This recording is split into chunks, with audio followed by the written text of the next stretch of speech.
Ladies and gentlemen, sports fans alike, welcome to another edition of Bill Swerski Sports Talk Chicago. One of the couple, two, three best podcasts around. So sit back, grab yourself a cold one and a Polish sausage, park your keister in the French room, and listen to Bill Swerski Sports Talk Chicago. In Chicago, you know that all sports rock. The Bears, Hawks, Bulls, Cubs, and Sox. Pick your favorite, you can choose. As long as the Packers lose. For everything you need to know, it's Bill Swerski Sports Talk Chicago. Bill Swerski Sports Talk Chicago. Hey everybody, welcome to another edition of Bill Swerski Sports Talk Chicago. This is your hosts Alex and Sean. On this episode, we are going to, surprise, surprise, be talking about possibility of sports during the COVID era. And we'll be talking some Bears, some Blackhawks, and all of the rest. But first, I'd like to thank our sponsor, the Rockford Ice Hogs. If you're not familiar with the Rockford Ice Hogs, they're the AHL minor league affiliate of the Chicago Blackhawks. What does that mean for you? You get to see the stars of tomorrow today at family-friendly, affordable prices. So, sure, the season is over, but that shouldn't stop you from heading on over to icehogs.com, getting yourself a hat, shirt, jersey, and season tickets for next year and more. Tell them Swerski Sports sent you. Alex, how have you been now that we have summer officially here? I've been okay. Memorial Day weekend I can't believe it's already over, and I can't believe it's already June tomorrow, recording Sunday night, so it's not June quite yet, but time is going by fast, that's for sure. And I just found out from my office that we will not be able to go back into the office and work in the office like normal until at least after the 4th of July. July 6th is the target right now, so I don't know about you, but I'm going to be working from home for at least another month or so. Yeah, my office is saying till at least August, so I got 2 more months. There you go.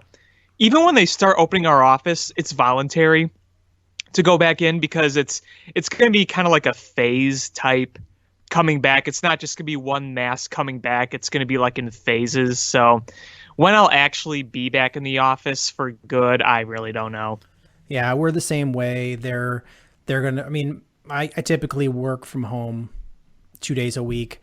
So it'll be probably, I mean, there's nothing official, but probably, you know, I think they want the office at max half capacity for a while. And then doing like limited cafeteria service and, you know, no big conference room meetings, still doing, you know, virtual meetings from your desk and sort of just easing up into that. Yeah, I think there's going to be some new social distancing rules put in place for a while. My guess, because my dad's office has done this, is that they're probably going to implement, you know, where you were limited to who could be on the elevator, like limited to 2 people at a time, something like that. And I don't think we're going to have in-person meetings for a while, even when we do go back. So we'll be back. It's going to be different. And we're one of those offices that always has food lying around for people in the kitchen. It's probably going to change. Yeah, it's going to be different. And, you know, in some ways I'm kind of excited to go back to the office. In some ways I'm not. You know, it's this sort of, you know, at least with the office, it's like I felt like there's a start time, there's an end time, and then there's like that commute home, decompress time, and now it's kind of, I just sort of sign on at some point, and then I just sort of sign off at a point. And sometimes I might just leave my computer open and then come back to work later. Like I ended up working last night until 11 p.m. because there was nothing else to do, and I was like, well, I've got a lot of work, so I worked until 11 p.m. on Saturday night. Ew. Yeah. Yeah, that's not fun. You know, I know what you mean by that, like, commute home decompressant. That's a nice feeling. It's a very underrated feeling when you get in your car and you're driving home and you're just kind of unwinding from the day. You know you're going to be heading home and everything's going to be behind you from the day. That is always kind of a nice feeling. Yeah, you know, it is. I don't like sitting in traffic, and I don't like, you know, the stop and go-ness of everything, but it's nice to have like a 30-minute, 40-minute period where you're just like, all right, I just put on something on the radio and I tune out work, and I'm not a dad at that point. I'm not a husband. I'm not, a home repairman or a problem solver or an employee. I'm just a meatball driving a car. Yes, I'm a meatball driving a car, and that's it. And I'm okay with that. It's like a nice just break from everything. I think it's a lot nicer when you're driving home, like during the better weather months, because driving home when it's still nice and sunny out and, the weather is nice, you could roll down the windows. That's the best.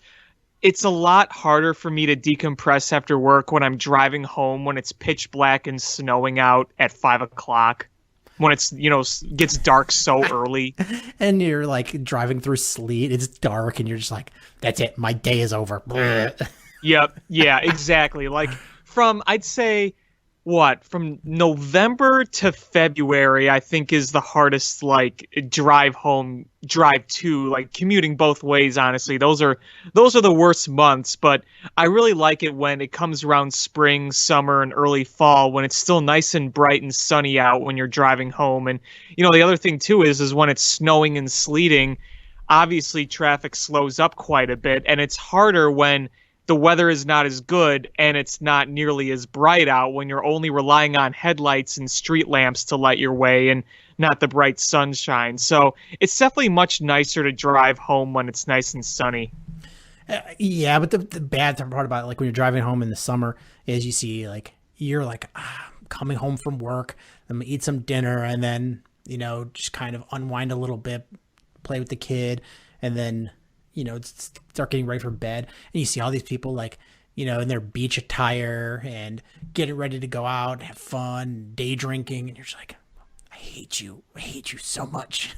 Well, we don't have to deal with much of that right now because there's still a lot shut down. So, but yeah, typically I know what you mean. COVID's drugged them all down to our level, us working SAP level. Yeah, and speaking of which, my town has a lot of restaurants, and a number of those restaurants and bars, including the one right by me that I go to a lot, has outdoor seating. So a lot of them have expanded their outdoor seating because, Illinois has gone through that opening up phase this weekend. And, boy, I tell you, I drive by some of the places or walk by some of the places. I've been doing a lot of walking this weekend with the weather, and the places are just so packed, and there's a lot of people waiting. And, my thought was, do I want to see if my friends want to go out? And then I'm thinking, you know what? I'm going to wait a few weeks because I don't want to sit outside my favorite bar and wait over an hour just to get a seat, because the seating is still pretty limited. Yeah. And it's on the one hand, you're like, okay, the state has sort of said, all right, we're going to start opening up things. And funny enough, the federal government has set these parameters for when they feel like the states can start opening. And only 1 out of the 50 states has met all 5 benchmarks. That's Illinois. Yeah. Which is weird with Chicago having all those cases. Yeah. But you know what? There are a lot of cases, but we never got out of control like Boston or Michigan or New York. Yeah. It was still able to, it's always sad, but it's still, we were able to maintain without having to call in the reinforcements as far as the expanded McCormick Place Hospital or the volunteer healthcare workers, etc. Yeah. But I'm a record collector, and 2 of my favorite record stores, I still buy things. They've been doing delivery, so they just drive it to your house and drop it off on the porch. I did a curbside pickup at the one. I was like, what's the latest on reopening? And that guy was like, yeah, we're legally allowed to open on Wednesday. And he's like, but I don't know if we're going to at that time. He's like, I kind of want to see how things go first. Yeah, that's fair enough. He's like, absolutely. He's like, the customers have been great, and he's like, well, it sucks to drive around and deliver all these things rather than be in the store and have conversations with people. He's like, we're making ends meet, and I would rather just be cautious. I'm like, that's understandable. And I talked to the other owner of the other one the next day, And he had a similar sentiment. He's like, we're allowed to open Wednesday. He's like, my plan is to keep doing mail order and delivery, and I'm going to open by appointment. So I will allow people half an hour. You have to wear a mask one at a time, so you can only have one person come in. You can't touch the community record player. He's like, if you want to hear something, I'll play it on my record player. You have to use hand sanitizer when you walk in and when you leave. And I was like, all right, that's reasonable too. I get it. Just because they're saying, oh, hey, you can start opening up doesn't mean that COVID's over. Right. Yeah. Far from it.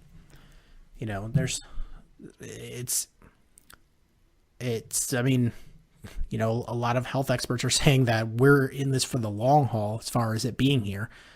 And it's just trying to make sure we are at the new norm. Right.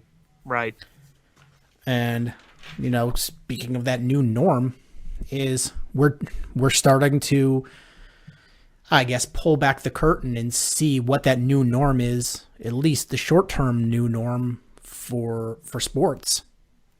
It seems like we're very close to having a plan for the NBA, where it seems like we're very close to having a plan for the NHL. And funny enough, it seems like we're still pretty far away from figuring out what's going to happen with Major League Baseball. Those sides right now are so far apart. And we're in June now. Yeah. Let's test step back here there's been so much. Would you like to kind of explain what the holdup is? Well, it's mainly money, obviously. The players, they accepted their pay cuts back in March, and the owners want to keep cutting money. And you look at the pay cuts, you look at the percentages, they're obviously a lot bigger than the union would want. And the union says, no, we want to get paid our salaries that we were promised. We took the pay cut already. And that to me is the biggest issue. Obviously there are other obstacles that have yet to be seen, obviously, but we all know right now the biggest issue right now is money with everything. Yeah, and you know what? If if you're a casual fan, it's hard because the knee-jerk reaction is always, well, these players are already making a lot of money. Am I correct? That would be the knee-jerk reaction that people have. Yeah, yes, I think the typical person, yes. And, you sort of have to step back and say, okay, well, how much are these owners making? And, how much is the value of the team increased compared to salary? And then you look back at it too, is how much is the fan experience costing me more now? What does it cost to go to a game now as opposed to 10 years ago, 5 years ago, 3 years ago? As a fan, you need to be informed about how all these things impact you, because you're the ultimate decider of who's getting what money. And, I guess I'm starting to go off on a tangent, but, don't just assume, well, these players make a lot of money, they can afford it, just go back and play baseball. Look at the people that aren't Mike Trout, that aren't Justin Verlander, that aren't, Albert Pujols, that are making just these astronomical sums of money. Because those guys, guess what, are fine. They're always going to be fine. Even if they never make another penny, they're fine. But what about guys that are still on their arbitration deals? What about the minor league players? That's the biggest thing. The minor league players are really suffering here. And some of these minor league players are not U.S. citizens with visa. So if they're not getting paid or under contract, then they're screwed. They can't be here. They can't have other work. Right. It's bad enough if you're you're playing professional baseball, traveling around on a bus, and you're making like $20,000 a year because that's not enough to live on. You're gonna have to have another job. So it's like you play professional sports part time. Like that's something that, you know, we didn't think would happen in this day and age. That's something that was, you know, from the 50s and the 40s and the 60s. You know, now you're like, okay, professional athletes shouldn't be making a lot more money.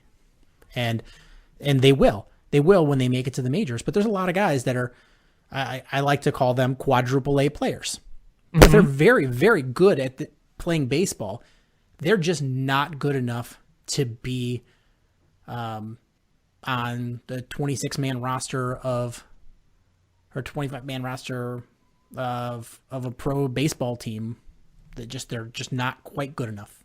Well, think of all the people in this world that play baseball, just all around the world. The tiniest little microscopic chunk play in the major leagues. Tiniest. Little tiny speck of those baseball players play Major League Baseball. You have a microscopic speck of superstars among so many other people playing baseball. You know, it's you really put it in perspective that way. You really see it, you know? Yeah. So these guys are making no money, and some of the teams have given them some stipend or, you know, some financial help, but it's not enough. And like you said, it's really eye opener when there's kids that are brought over here from another country to play baseball, and if they can't play baseball, you know, they can't legally be here, right? And you know, they can't have another job. Like, they're just sort of stuck going back to their country. Right. And that's even harder now with the pandemic, I'm sure. Yeah. You know, so it's locked down, but get the hell out. Like, it's really a tough thing, you know, and I understand that, you know, why we're not playing, but if you're a team owner and you're a billionaire, you should be doing right by people. Yeah. Yeah. And I think the players are not taking any of it. I think they're fighting for what they want and what they believe is right. And, you know, they're really trying to clamp down, saying, hey, this is what we want. We're not going to do it if you're not going to give us at least this. And, yeah, you know, they're standing up, and they're not going to budge. So, you know, the owners have to step up and realize, you know, we got to get something done here if we want baseball this year. I know there's still a lot of uncertainty. I mean, there is still a pandemic, but, you know, the whole agreement over the season, it's over money. Yeah, and another complicating factor is the popularity of Major League Baseball is on the decline. Yeah. So if your players and you push too hard, you're helping to collapse your sport. So right, it's a real tightrope to make sure that you fight for what you're worth without collapsing the whole system. And I think the owners are less worried about it because they feel like their product, which is the pro sports, is always going to be valuable and of importance. And I agree with that to some level.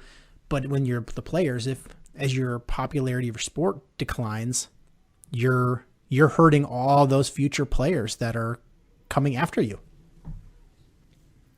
Yeah, exactly. And think of the Oakland A's right now. Look at what they're doing. Why would you want to stick around the Oakland A's organization if you're in that position? Why would you? It's going to do damage for the organization. You know, it's funny enough, the White Sox are actually doing right, and they're paying their employees, they're paying their minor league players, and I can talk shit on Jerry Reinsdorf a lot for a lot of things he's done, and that you have to give him props. Yeah, He's doing absolutely. right. Absolutely. You got to give him a lot of props. Yeah. Not something I thought I'd say, but yeah, no other way to put it. So John Heyman was reporting that, the goal is to start a baseball season around the July 4th holiday. And in order to do so, you sort of need an agreement a month in advance so you can get guys into training camp, you can get people in shape, you can get organized team activities, you can start playing, quote, spring ball. And so what's a month before July 4th? June 4th? This week. That's this week. That's this week. And from what the reports I'm hearing is that the players union and the organizations, the owners are very, very far apart on what they're trying to accomplish and where they're at in the negotiations. And it seems like the owners are willing to just say, screw it, we just won't have a season. Yeah. Which I think is really, really bad. You're going to sour a lot of people by doing that. And it's going to hurt the game even more. Yeah, it's going to really hurt the game. It's really, you're really screwing things up for the future generations. It is. I mean, look at the damage the 94 strike did. Oh, yeah. I'm sure you remember that well. I do. And it was like Cal Ripken helped bring that out of it. There was a few things that helped you bring it out of it, and Sosa McGuire. I don't know what brings you out of it right now, because there was a few star players and a home run derby. You've got stricter PED testing, so odds are of having a home run, bonanza, probably much lower. And honestly, the star power today is not nearly what it was in the 80s and 90s and early 2000s. Well, I mean, you think about it, when Sosa McGuire were chasing down Roger Maris, that obviously had not been really done before. Roger Maris was the all-time home run king in a single season. Do you see somebody passing Barry Bonds hitting over 70 now? No. 0% chance. No, that's not happening. And who's the best player in baseball? Mike Trout. All right. What percentage of Major League Baseball fans even watch Mike Trout play? Not a lot. Because he plays on the West Coast. Right. It's too late. Yeah, I mean, with Sosa McGuire, you had two guys on two historic franchises, and that was a big part of it. Yeah, but if you watch, most of the marquee games feature Midwest and East Coast teams because the much earlier start time. They don't feature the West Coast teams that much, so you don't see Mike Trout as much. Like I'll be honest, I don't see Mike Trout very often play at all because he doesn't play on a marquee team and he's on the West Coast. Those are just two bad factors in trying to catch a game. If he played for the Dodgers, probably much more likely to see his games because the Dodgers are a marquee organization right now. Mm-hmm. But so when you have some of your star players just don't get the visibility. Right. When Ken Griffey Jr. played for the Mariners, that's a team on the West Coast. They made sure to market him. You saw Ken Griffey everywhere. Mm-hmm. When Ken Griffey would play, if the Yankees and the Mariners, guess what?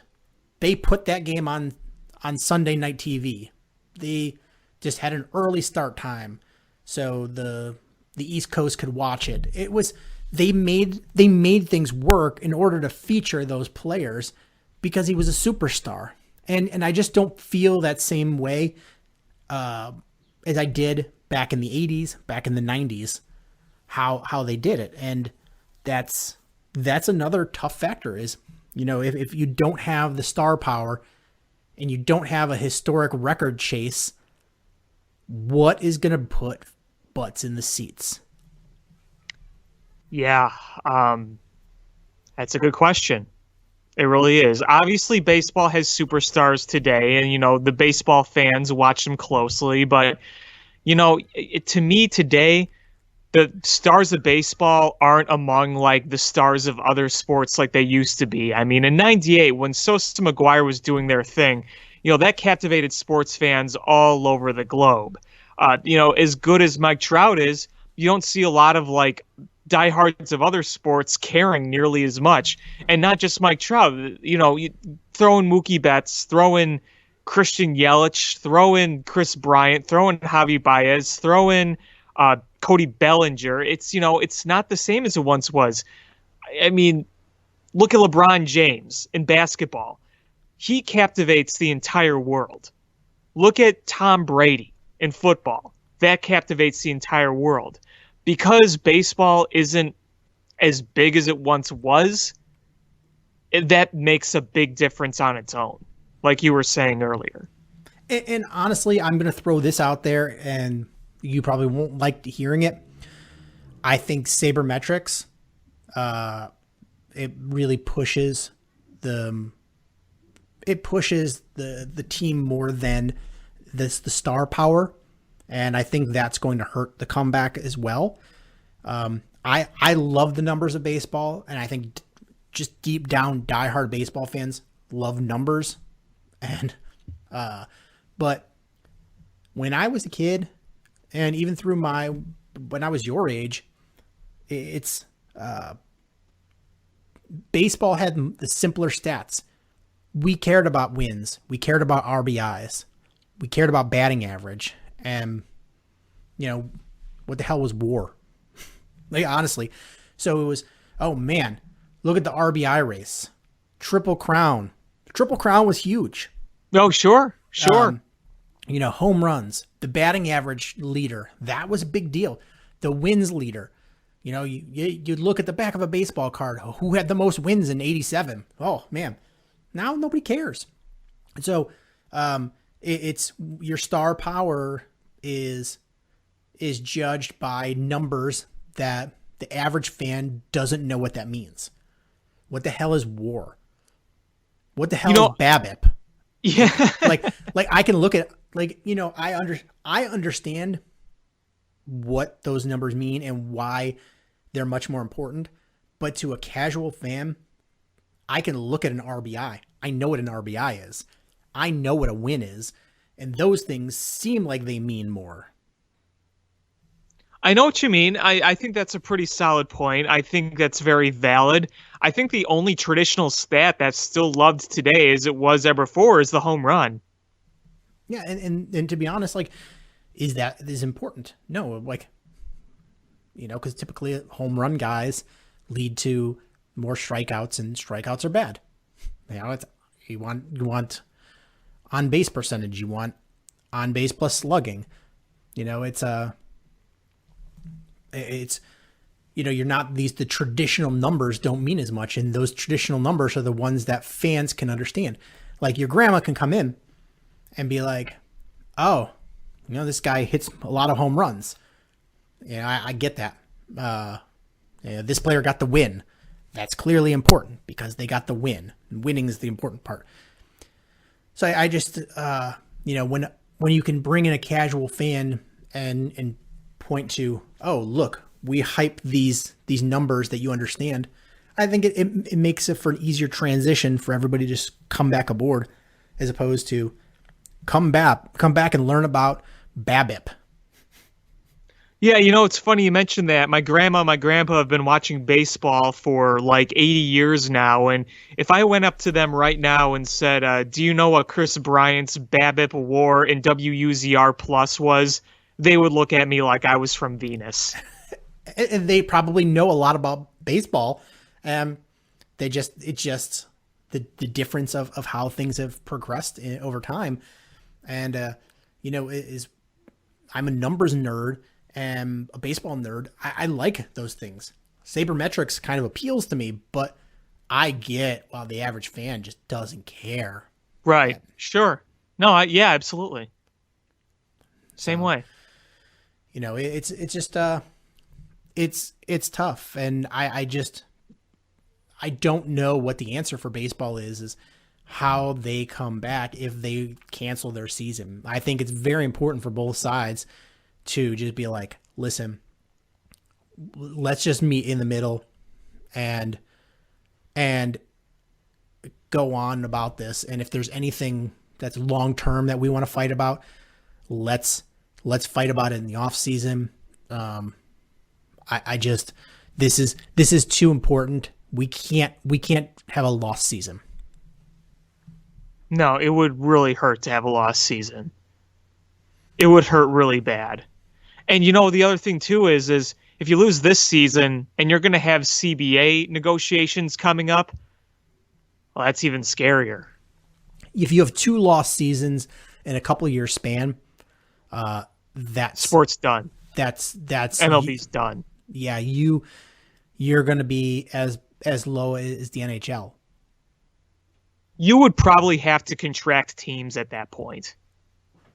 I wouldn't be surprised because there's some teams that are just hanging on by a thread.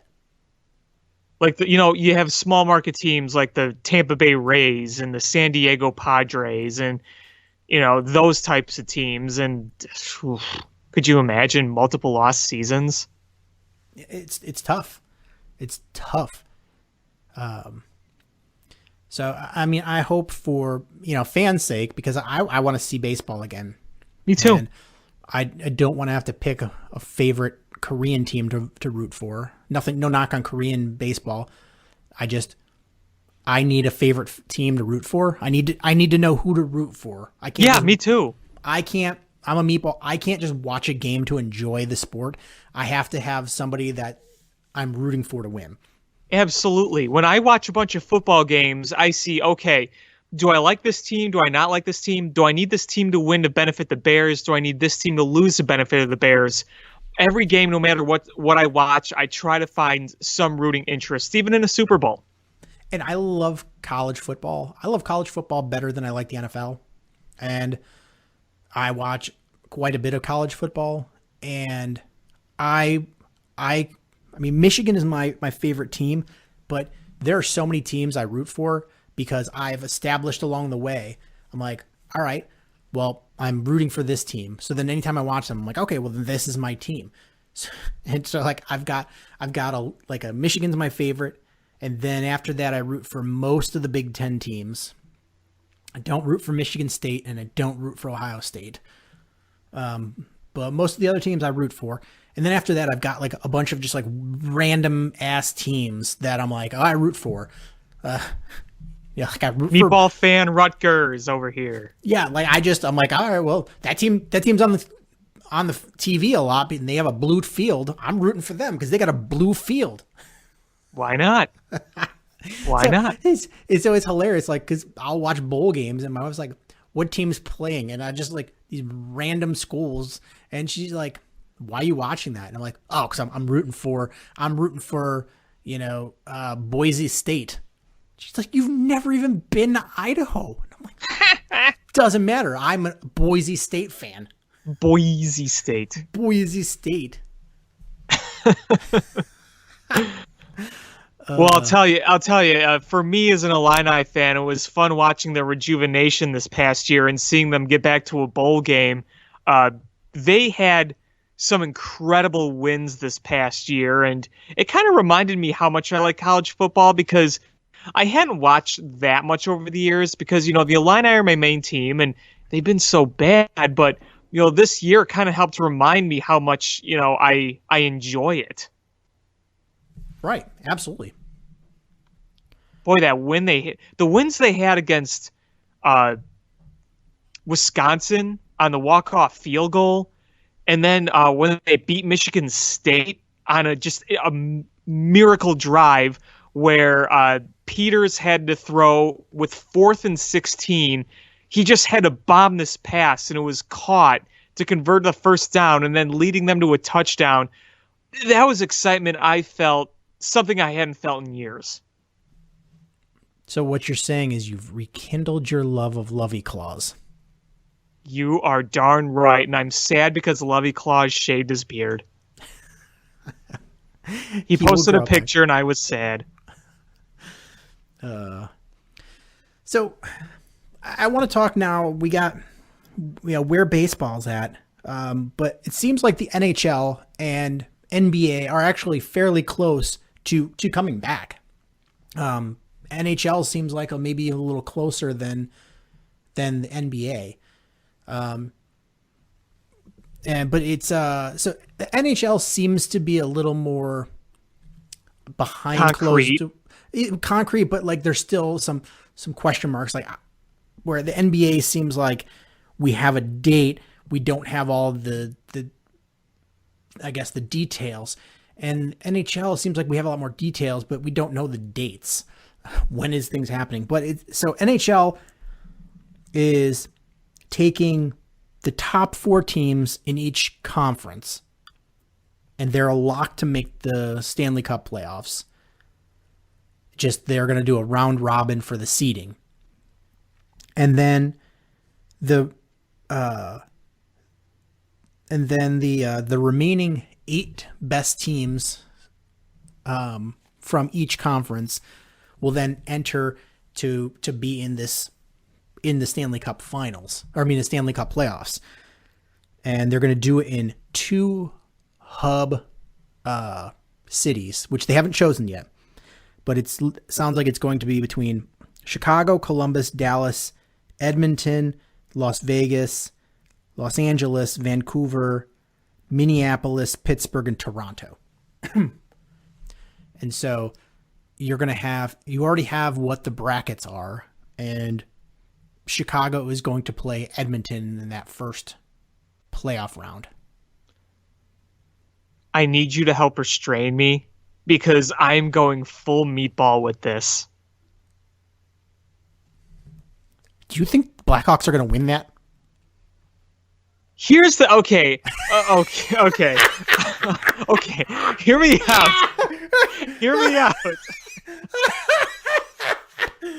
I'm supposed to be the full meatball. You just took the spittoon. Oh my goodness. So all right. Okay, I'm right here with you. I'm gonna follow you. Go for it. Run with it. Don't just be careful. Do not slip in marinara.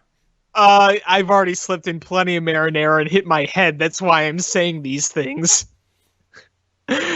Okay. Whew. Hockey is a very chaotic sport. Crazy shit can happen in a small sample size in hockey. You get a couple of bounces, Corey Crawford stands on his head, you can steal some wins. And what has Edmonton proven? What have they proven? And here's the thing. The other thing, too, is everyone is coming back from this hiatus. I feel like anything can happen. Have you taken a look at the top 2 lines for Edmonton? Have you ever seen Corey motherfucking Crawford play? I have. 2 key Stanley Cup victories. I have, but what pairings are they going to match up against Connor McDavid? Stanley Cup champion Duncan Keith. 200-year-old Duncan Keith. 3-time Stanley Cup champion. Are you hoping that Brent Seabrook is back and going to play with him too? Okay, I may be meatball and bathing in sauce right now, but I'm not that crazy. I would love to see it, and I'm going to be rooting for the Blackhawks. Like, believe me, I'm going to be in my full meatball gear, cheering them on. I just don't see how it happens. if they squeaked into the playoffs as like an 8 seed on a normal basis, I'd probably say they're toast, that they didn't have a shot. I just think being away so long and being a much smaller sample size, it's not going to be your typical 7-game playoff series. It's going to be, well, they said 5 games, right? Wasn't that the talk? 5 games? Yeah. I'm not saying they're going to win, but I feel like that you might open the door for a chance if Corey Crawford stands on his head and steals a few wins. Like think about it. Like Edmonton could go batshit crazy, get like 50 shots on goal, but Corey Crawford could stand on his head, and then all of a sudden you score a goal late and you steal a game, and then Edmonton has an off game and the Hawks capitalize. There's another win, and things. Patrick Kane is going to light the world on fire. Jonathan Toews and Brandon Sauter and Kubalik, 30-goal scorer Kubalik. They're just going to be like McDavid who? And maybe the Blackhawks can bring in their new player, Chalupa. Did you see that? They signed a... I looked on the NHL pronunciation guide, and it's actually pronounced Halupa. Which is very disappointing because I really wanted his name to be Chalupa. Oh, man, that would have been great. Edzo would have had a field day.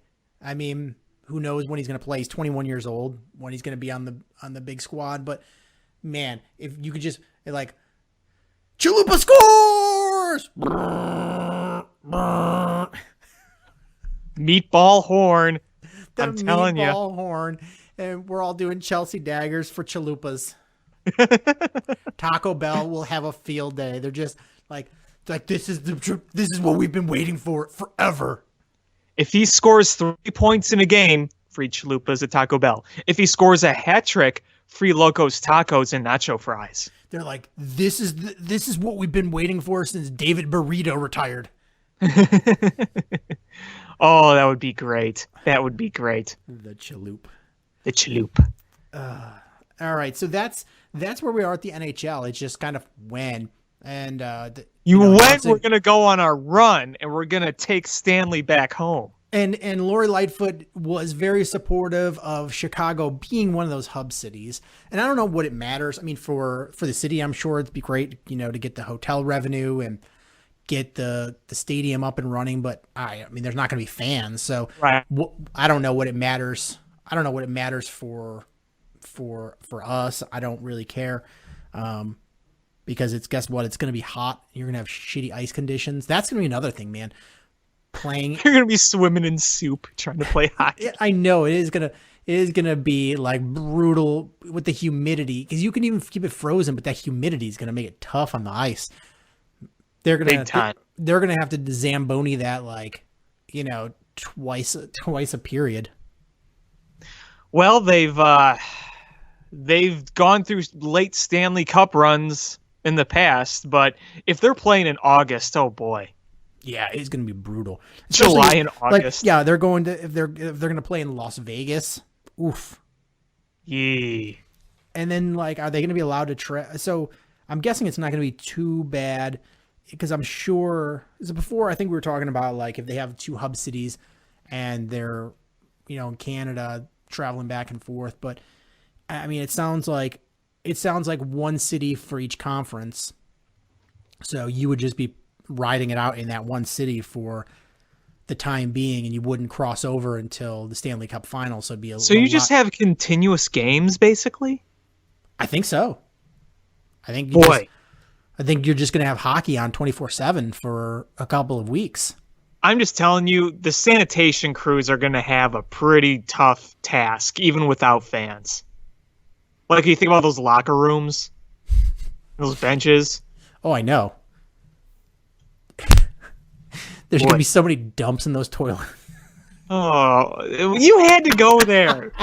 You just had to go there. Oh, those pregame dumps, those mid-period dumps.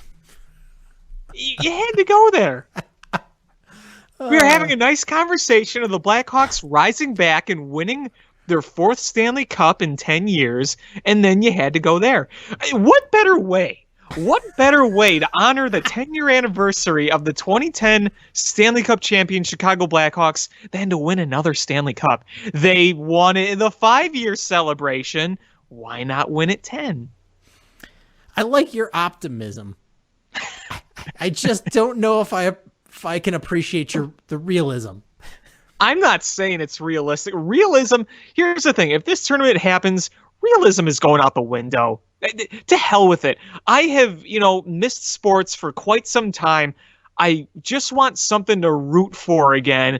And that means I am going to throw my brain out, put my stuff on, meatball myself up like a big pile of Olive Garden spaghetti, and go to town.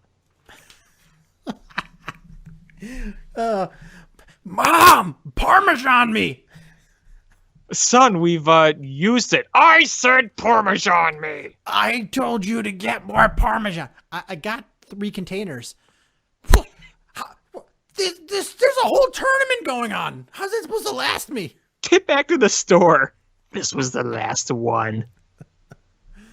So then that brings us to the NBA, where it's sounding like there might be a 22-team competition all at Disneyland? I mean, Disney World? So would where would that be played? If it's in Orlando, would it be where the Magic play? Or how would that work? I would imagine it would be where, I would imagine it's, I mean, because, Disney is not far from Orlando, but it's not that close. But they're talking about like a player city, where they're confined to this like mini city at Disney World, and then would they just be transported to Orlando to play at the Magic Arena? Yeah, I don't know. I don't know what the details are, and they're talking possibly 22 teams or any team. So they would play like enough games where they could figure out who makes it into the playoffs. So it's like either 22 teams or any team that is within 6 games of the playoffs. The Bulls are the 24th ranked team, and they're 8 games out of the postseason or the playoffs right now. So it doesn't sound like the Bulls are going to make this. But as Dave would say, the Michelins are squealing on the van, and it's almost time for the Boylan to go. Well, I mean, that's the thing. Like, I don't really. This is a scenario where I don't want the Bulls to play. I just want the season to resume so the Bulls can move forward with everything on the coaching staff, so they can, launch Boylan on the trebuchet, and they can, get their new coaching staff in place. I mean, basketball is different than hockey. I still think that if you bring back a tournament, the best teams are going to go the furthest, just because the NBA is such a superstar-driven sport. So obviously the teams with, LeBron and Kawhi and, those types of teams, they're going to go further. If the Bulls made a tournament, I wouldn't be in any sort of meatball mode for this, just because basketball is a very different sport. So I'm just at the point where I just want, okay, find a resolution, let, Artie find his new head coach officially so people could stop speculating and worrying, and we can finally truly move forward with the process. Yeah, I think everybody is just so anxious and chomping at the bit for Boylan to get fired, because all common sense and all basketball sense says this is not the guy. This is not the guy that you build your organization with as your head coach. And it's further evidenced by Jerry and Paxson want to keep him.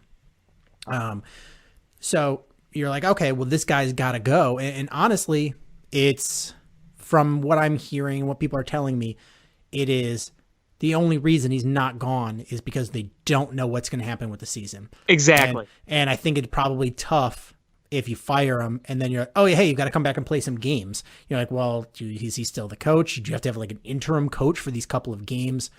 I think that's once they are officially eliminated, I think Jim Boylan is officially eliminated from a job.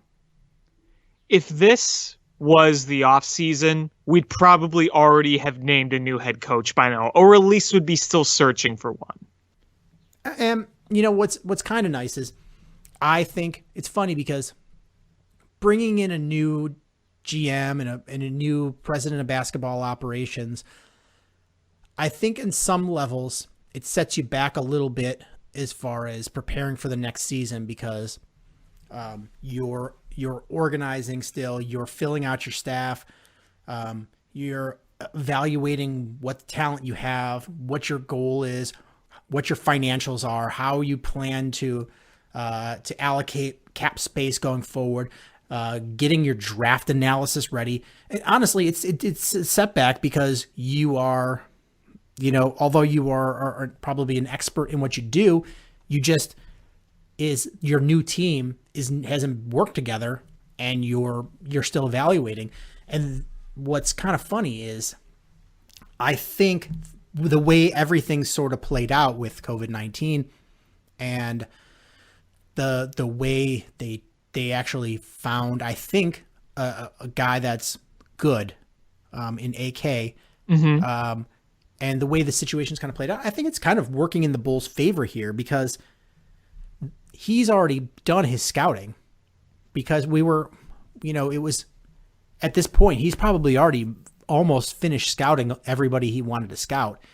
And he plucked away guys from other organizations that are probably in a very similar spot.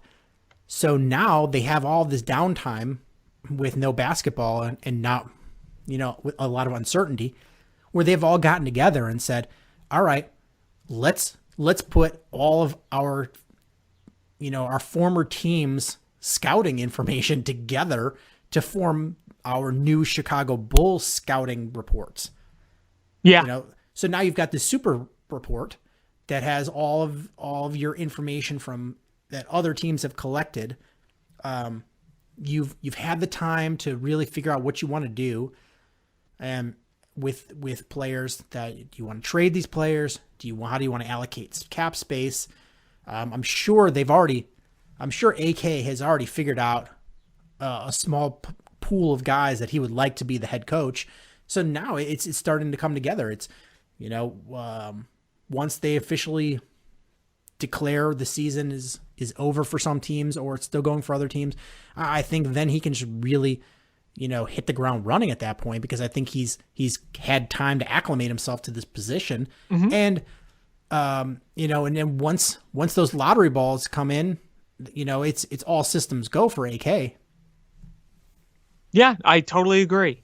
I think you said it best. I think that they've been able to evaluate everything the way they've wanted to, and I feel like he's a lion ready to pounce. Like he's ready to get the ball rolling on a lot of this stuff.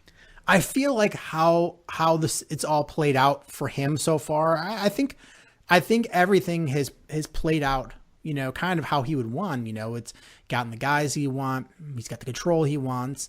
He's gonna get his coach, and I feel like everything's coming up AK. And wouldn't it just be so fitting if they win this draft lottery too? Oh, I can only dream. Or at least a top 3 pick where he can get like a super impactful guy and just really jumpstart this rebuild. That's a dream. That would be amazing. Like if year 1 into his rebuild, he already has him in the playoffs. It just really shows that John Paxson was terrible. He laughs there in his seat in the United Center suite. That was a nice little rhyme. All right.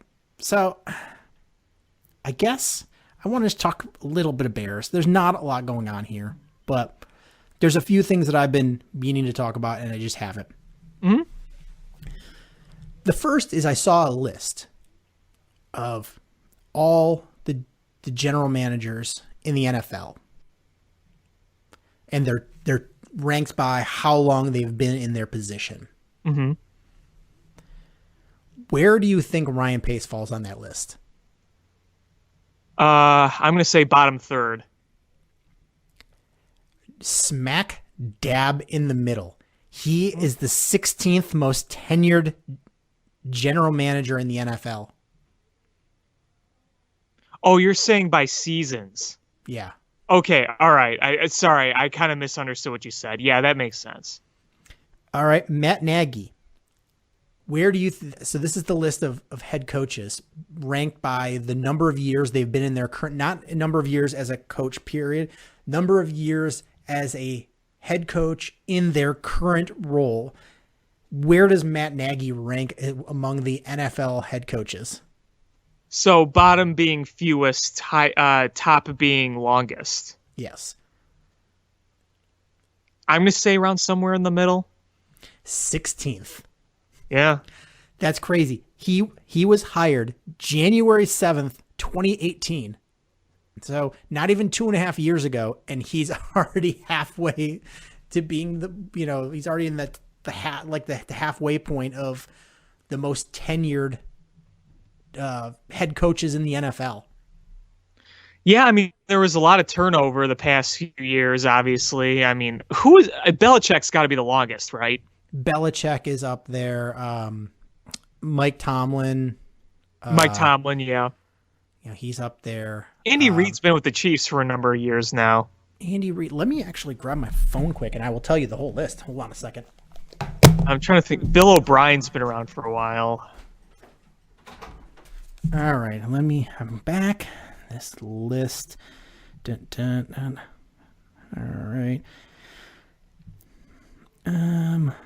Longest tenured head coaches in the NFL. Number 1, Bill Belichick. He's been in that role for over 20 years. And 6 Super Bowls to show for it. Sean Payton, number 2. Mike Tomlin, number 3. John Harbaugh, number 4. Oh, yeah, John Harbaugh. That's another big one I missed. Pete Carroll, number 5. Another one, yeah. Andy Reid, 6. Mm-hmm. Bill O'Brien, surprisingly 7. Yeah, right. Mike Zimmer, 8. Dan Quinn. Mike Zimmer's been there 8 years? Wow. No, he's 8th. So he's been there 6 years. Oh, right. He's Still ranked 8th. 6 years. Okay, I see. Dan Quinn is the 9th most tenured. Doug Peterson is the 10th. Then Sean McDermott, Doug Marrone, Anthony Lynn, Sean McVay, Kyle Shanahan, Matt Nagy, Matt Patricia, Frank Reich, John Gruden, Mike Vrabel, Cliff Kingsbury.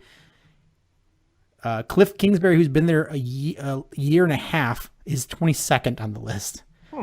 Vic Fangio, Matt LaFleur, Brian Flores, Adam Gase, Bruce Arians, Ron Rivera, Matt Rule, Mike McCarthy, Joe Judge, and then Kevin Stefanski.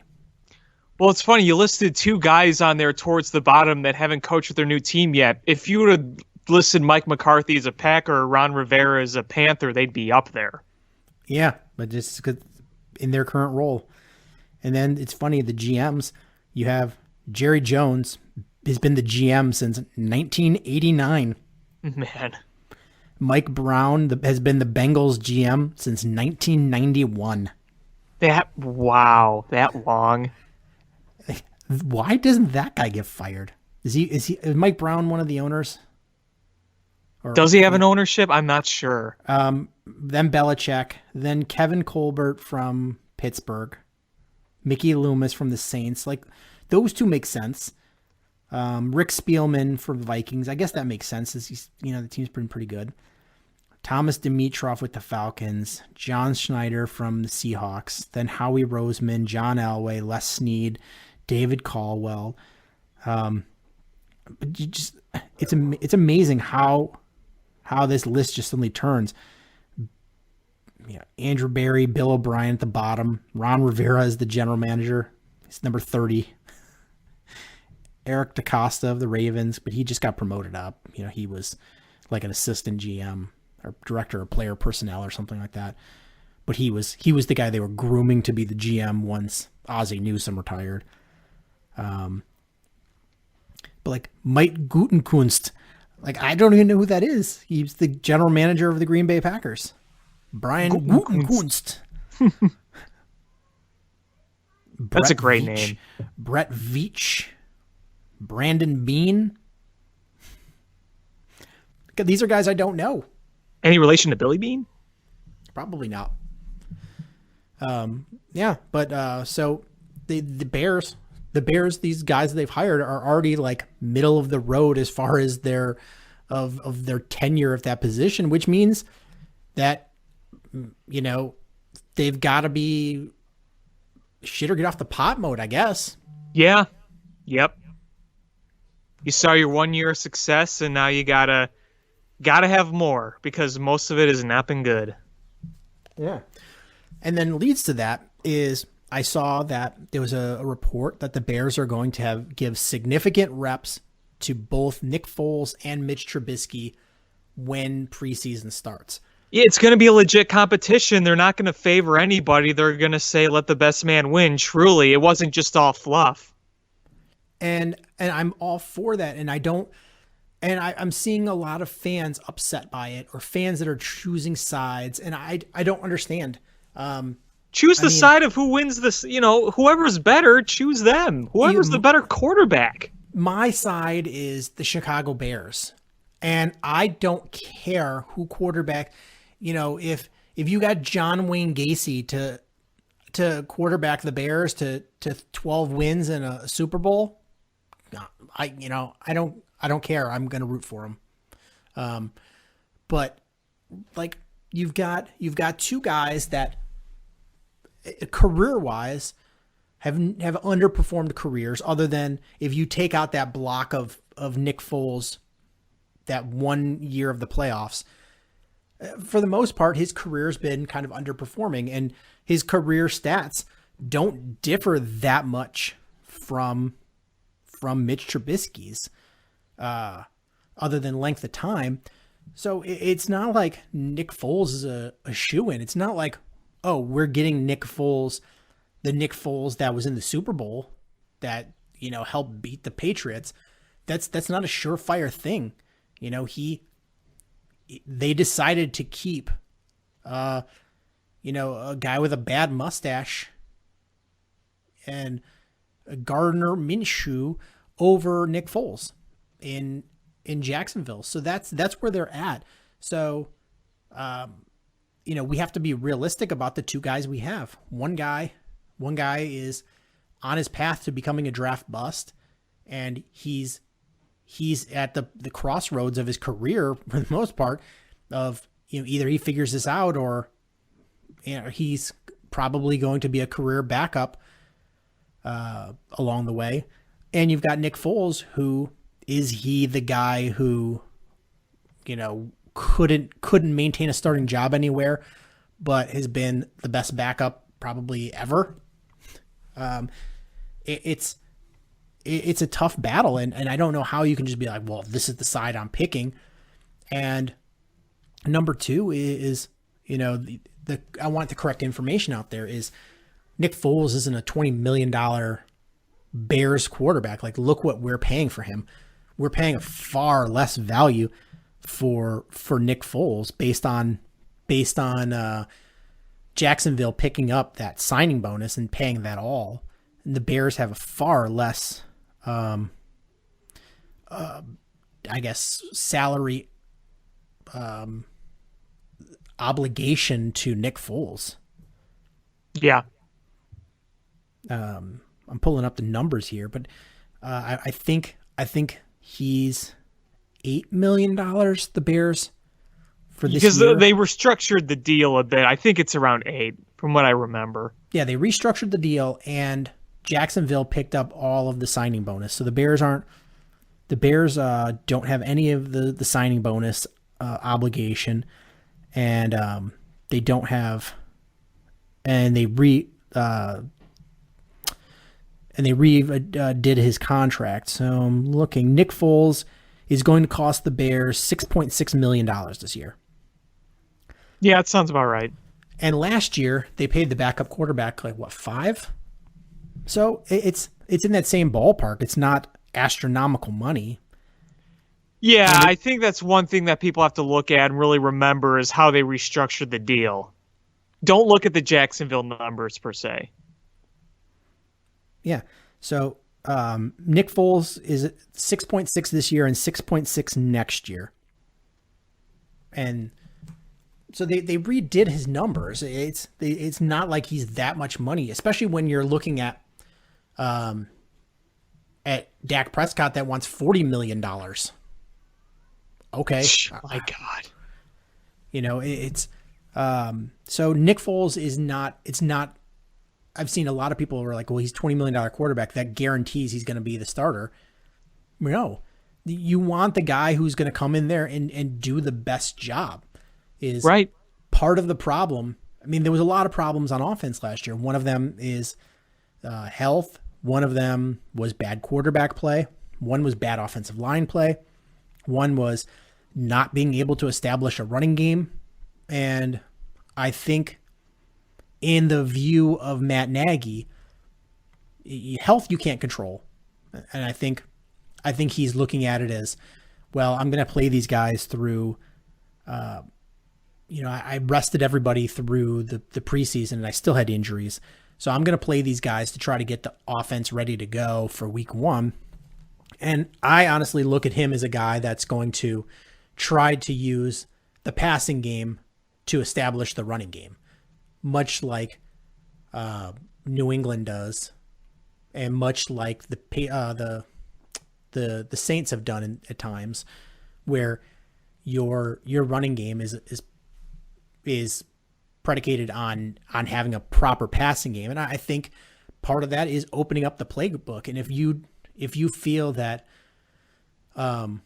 Mitch Trubisky can't learn the playbook enough to, I guess, learn the playbook enough to run your offense properly, then guess what? It's then you bring in the guy that can. And if you're Mitch Trubisky, you need to prove that you can learn that playbook inside and out, and you're going to be able to run that offense 100% and not have a pared back version, which sets your offense back. If you're playing with a limited playbook. Yeah, we've seen the updates. I think it was Matt Nagy who said it, who wasn't he saying that Nick Foles was really starting the playbook hard or something like that? Yeah. I know there was something mentioned about that. And here's the thing is the plays are going to be different from anything he's seen, but it's not going to be so far different because is Matt Nagy comes from the Andy Reid tree, and sure, he's his own guy. He's not a clone. He's not, he didn't carry over Andy Reid's playbook, but he's going to build off of things Andy Reid did and the terminology Andy Reid did. And a lot of times it's terminology and route trees and progressions. And those things are going to be common enough in the system where you feel like, all right, it's like, it's, if you start from a fresh playbook that's very complicated and you've never worked in that system before, I would say it's probably like, I don't know, trying to learn a new subject in a language you don't speak. Right. You can do it. You just got to learn that language first and then slowly start learning the subject. It's a longer process. It's harder to do, but it's doable. Yeah. But if you already speak that language and somebody hands you the textbook, it's a lot easier because then you can just fly through it and you've already learned the subject much faster because it's in a language you understand. That's kind of the difference is they brought Nick Foles in, and I think that's probably why Nick Foles was the guy over Andy Dalton or some other players, because they probably thought, all right, he has got the familiarity with the language and the understanding of it, and we've seen what he's done with Andy Reid. And we've seen what he's done with Frank Reich. And, you walk in and go, okay, there we go. He already speaks the language. Now it's just to pick the book up and learn the actual plays themselves. And I feel like that's that was probably very valuable to them. And then, that means Trubisky, who should be able to speak the language at this point. Now it's up to him. Are you going to learn the playbook as well as Nick Foles is? Yeah, and I think that's going to be a big factor of it. I think whoever can master the playbook better is going to have an easier time. I mean, look, Nick Foles and Mitch Trubisky, they have different assets to their game. Mitch Trubisky is a bit more mobile, more athletic, where Nick Foles is, he's really good at getting the ball away, and I think he's probably better at studying playbooks and reading systems because he's been around longer. He's had some success doing it, especially in playoffs. So, it's going to be interesting because I think that Mitch Trubisky realizes that if he wants this job, he's really going to have to win it. He doesn't have any sort of training wheels. He doesn't have any sort of immunity. He doesn't even have some sort of head start on anything. It's just everyone is starting from the starting line, and whoever reaches the finish line first is going to win the job. Right. And it's funny. You look at, there's been some crazy good years for Nick Foles. There has been. He was a Pro Bowler the one year. 2013, 27 touchdowns, 2 interceptions, 119.2 quarterback rating. Mm-hmm. 2016 with Kansas City, not a limited number of games, but had 106 quarterback rating. 2018 with Philadelphia, 96 quarterback rating, and twice as many touchdowns as interceptions. But then you've got the year he was in Los Angeles, and 69 quarterback rating was terrible. Jacksonville, he didn't play that much, but 84 quarterback rating wasn't that effective. There was the year before he had that great year. He has a 79 quarterback rating in Philadelphia. Like the guy is not, like, he's talented. He's just not consistent. And you hope getting him in a familiar system can bring out the best in him. And from a personal perspective of mine is, I think both guys are probably are good dudes, like good people. But I want one of them to be a good quarterback because I want to see the Bears win. Yeah. This is a championship level defense. And I want the offense. I want to see an offense that is competent. I want to see an offense that, can average 20 some points a game. An offense that can score. Yeah. Score. So I want to see an offense that, can score, in a random game, score 30 some points without a defensive touchdown. I want to see an offense that can get touchdowns and not settle for field goals when they're first and goal, like this team has done forever. It's funny because I've been watching a lot of old Bears games during spare time, and it's always amazing how many games you see where multiple times they get in the red zone, first and goal, even sometimes in the 5-yard line, and they have to settle for a field goal because they can't score. Yeah, I want to be able to punch that in. I want them to be able to get touchdowns and not field goals. I looked at last year's offensive point leaders. Baltimore averaged 33.2 points a game. Yeah. As opposed to the Bears averaged 17.5. So they scored almost twice as many points a game. And that's pretty bad. And the Bears were like a point a game away from being the worst. Washington was the worst at 16.6. And that team is terrible, and they're rebuilding. Yeah. So the only teams worse than the Bears were the Bengals at 17.4. So they essentially the same as the Bears. The team that had the number 1 overall pick. The Jets, 17.3. Another turd team. And they're essentially the same as the Bears. And then Washington. Turd. And a fraction of a point above you was Denver. It was a turd team. You had 4 turd teams in the Bears who were favored by some to go to a Super Bowl last year. What does that say? Yeah. I mean, if you just even get into the top 1, 2, 3, 4, 5, 6.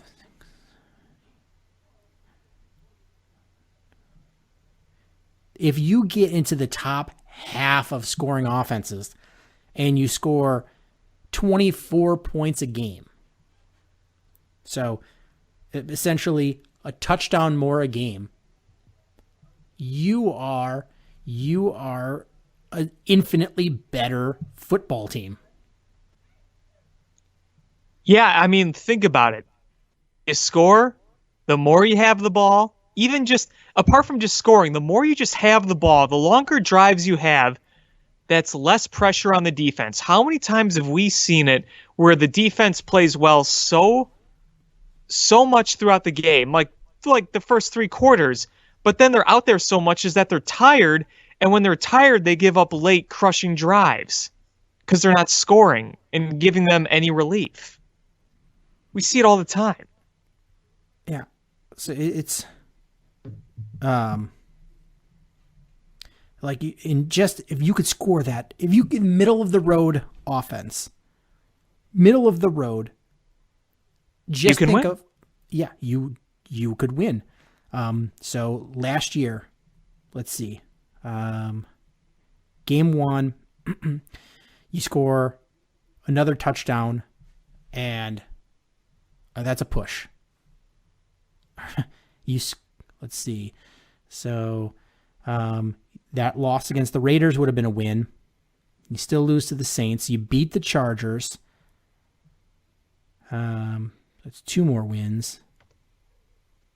You beat the Eagles. Oh, sorry, you lose to the Eagles still because you lost. You lose to the Rams. So you get 3 more wins.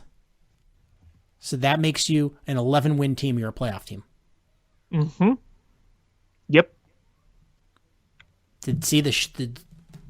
I mean, that's assuming you just get, an extra touchdown a game, as opposed to the other benefits like you mentioned of sustaining a drive, keeping your defense a little more fresh, not giving the opponents as much opportunity to score points. It just changes your dynamic there. Big time. So I just don't understand why fans are, hell-bent on choosing a player, or, I get being frustrated that Mitch Trubisky hasn't been the guy that we'd hoped he was, but what if he figures it out? I mean, what if he figures this out and suddenly goes, oh, hey, I got this. And because we know he's a physically talented guy. He was the highest ranked quarterback coming out of college. What if he figures it all out and suddenly starts playing like a number 1 quarterback? Are you going to be like, well, he sucked in the past, I don't want him anymore? No, you're going to be like, well, he's obviously the guy we want going forward. He's much younger than Nick Foles, and if he's going to be talented, then of course we want the younger, more athletic version of our quarterbacks. You sound like Garpax. You just said younger, more athletic. Yeah, but I actually mean it. Like, clearly, I mean, look at their ages. Mitch Trubisky is much younger than Nick Foles. And he's clearly more athletic. So if he's performing better, well, that would be your ideal situation, because absolutely. If you have a choice between, if everything was equal, they could read defenses equally. They had the same arm strength and getting the ball down the field. Who would you rather have as far as their pocket ability? You want Peyton Manning or do you want the guy from Baltimore, Lamar Jackson. Lamar Jackson? Clearly, you would rather have Lamar Jackson if all things were equal. So, like, that's Mitch Trubisky is a far better player as far as his mobility and ability to run for first downs, moving the pocket. So if you can get him to the point where, all right, well, he's learned the offense and he can master the offense, then that's your best option. I mean, you don't want to get in a situation where you have to be so bad to get the number one pick to get Trevor Lawrence. Like, you don't want to be in that position because you've essentially wasted Eddie Jackson. You've essentially wasted Khalil Mack. You've essentially wasted Akeem Hicks. Allen Robinson. You have wasted these guys. You want one of these two to work out. Yeah, no question about it. So, if everybody should just be rooting for one of those two guys to be really good. Well said.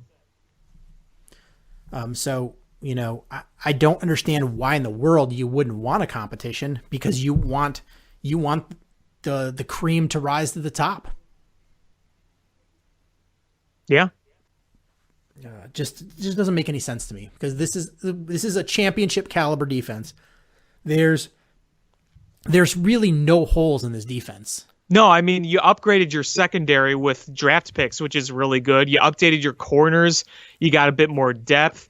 Your front seven is disgusting. If it's all there and it's all healthy, that's going to be as good of a front seven as you get. I mean, you added Robert Quinn, a Pro Bowler, a guy that had over 10 sacks last year.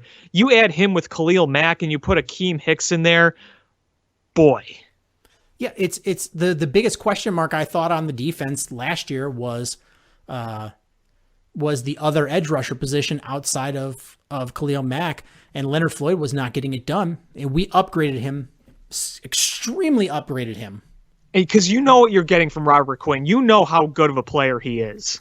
And so now you're going to have a healthy Khalil Mack and one who they're not going to triple team him, because Robert Quinn is going to get there, and you're going to have a healthy Akeem Hicks. Akeem Hicks is going to get there. That pocket is collapsing, and it's going to be, you're going to see an additive effect. And now it's so you really don't have any holes. You don't have any holes on that defense. It is about getting an offense that is going to be competitive. And by competitive, I mean at least an average ranked offense. Yes. Yeah, not terrible, not great, just right around the middle. Yeah. Like, I would love to see a top ranked offense. Don't get me wrong. I would love it. I just don't think it's realistic to expect right now. I don't think it's realistic to expect, and does it mean that we can't get there? No. If you play your cards right, all right, you're back to having a first round pick.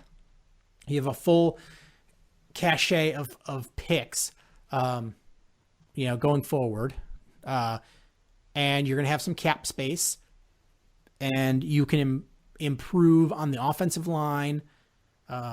You can improve in wide receiver, and you hopefully build off of your quarterback position, and it's a kind of a win-win situation there. You build off of it, but it all is predicated on one of these quarterbacks doing good.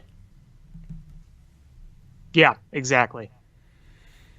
Is there anything else you wanted to talk about? Just a quick Bears note I wanted to bring up before we sign off. Just wanted to give a little RIP shout out to Roosevelt Rosie Taylor, who just passed away this weekend. What? You didn't hear about that? No. Yeah. Friday. Oh, wow. Wow, that's terrible news. Yeah. He was an important Bear. He was a very key member of that 1963 championship team. He led the league in interceptions that year. And I think overall takeaways as well. he was a very good player. He was an All-Pro. He was a Pro Bowler. He was with the Bears a number of years. Again, very, very key in their championship runs. So, and I believe he was in the top 50 of that all-time Bears list that came out last year. So a very, very notable name in Bears history. Yeah, he was he played for, I think, Grambling State. So he was from a historically black college. And he was a very, very, very good football player. Was he in his 70s? 82. 82. Ah, man, that's tough to hear. Man, you're right. R.I.P. to Roosevelt Taylor. You know that the video I showed you that my grandpa got from the 63 championship game? Mm-hmm. We talked about a number of times. Yep. Yeah, there's a brief clip in that home video where they make a stop on a run, and in the background you see number 24. That was Taylor's number. You see Taylor in the background coming in to try to help make the play. A lot of my grandpa's shots were pregame and on offense or on special teams, but he got a few defensive plays, and one of the few defensive plays he got, you can see at the kind of the top of the image, briefly, you do see Rosie Taylor in that. Huh. Yeah. It my stepdad was close with Ed Sprinkle, who used to play for the Bears. Mm-hmm. He was mostly known as a defensive end, but he played guard and tight end as well. Just odd combination. And when he died in, it must be like 5 years ago now. My stepdad went to the wake, and he said the McCaskey family was there, Virginia was there. Mm-hmm. They really made sure that the Bears represented there and the importance, that the Bears organization represented there and that they appreciated what he did for the organization. And I thought that was neat. And I hope that they do that for Roosevelt Taylor as well. Because it's important without this, the strong legacy, the history of the Chicago Bears, they get lost as they're essentially the Jacksonville Jaguars, being honest, without that strong history, because they've just been a bumbling team over the last however many years that had a lucky season here and there. Yeah. And so making sure you really strengthen and be proud of that history is what's going to, keep that legacy going. And so, it was good that firsthand that I knew that, they treated Ed and his passing with the respect it deserved. I hope they do the same for Roosevelt Taylor. Yeah, and I mean, he deserves it because Roosevelt Taylor was such a huge part of that team. Yeah. He's well deserved. So yeah, absolutely. Rest in peace to him. It's always tough to hear about, great players like that passing on, and we're all destined to have that happen. But, it's always just shocking to see, to hear about it. Yeah. Yeah. It's sad to see that great 1963 team that had a historically good defense and very, very important team in Bears history. They're dying out. Those players, there's not a whole bunch of them left. I mean, there are still some left. Obviously, Ditka's one of them, but a lot of them have passed on. Billy Wade has passed. I think he passed a few years ago. Rosie Taylor, he just passed now. And I know there were the two guys on the team that died the next year in a car accident. Yeah. was thinking who else is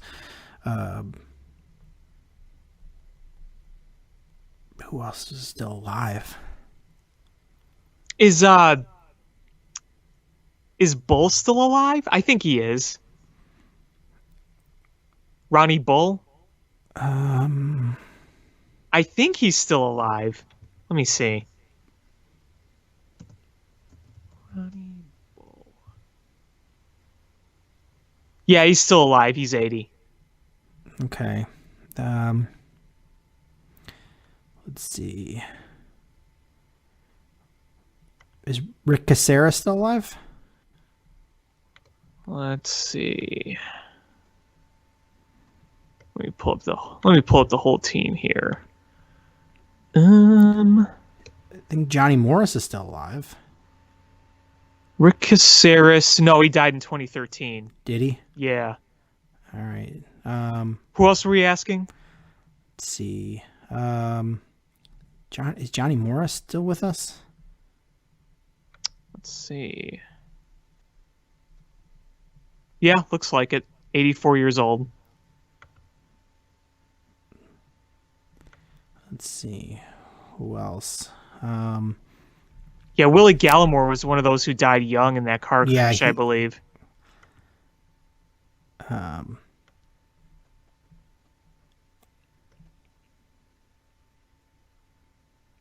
Is Richie Pettibon still alive?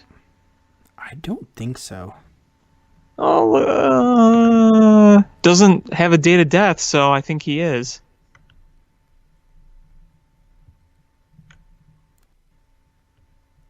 Bill George is dead. Right. John Marconi is dead.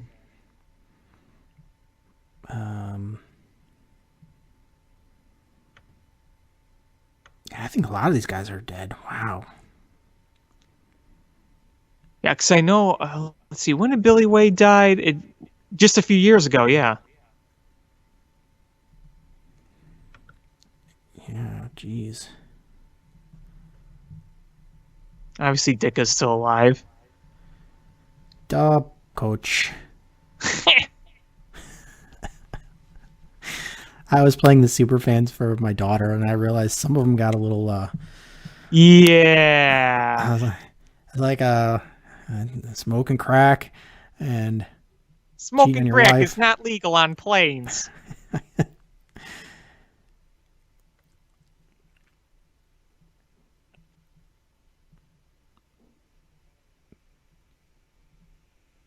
Yeah, wow. It's crazy to think about. You know, how many guys in that team are dead. I mean, it was a long time ago, but you know, it's who knows how long all these guys are going to last. Yeah. Jeez. And you know, it's always interesting to remind people that neither Gale Sayers or Dick Butkus were part of that team. That was right before them. Yeah, they were drafted. Was it the draft after that?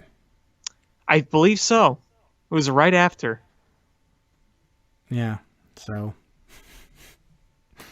that'd been nice to have on that team. Yeah. It's just too bad they couldn't have won one with Sayers or Butkus. That's part of the poor history of this team at some point. Yeah.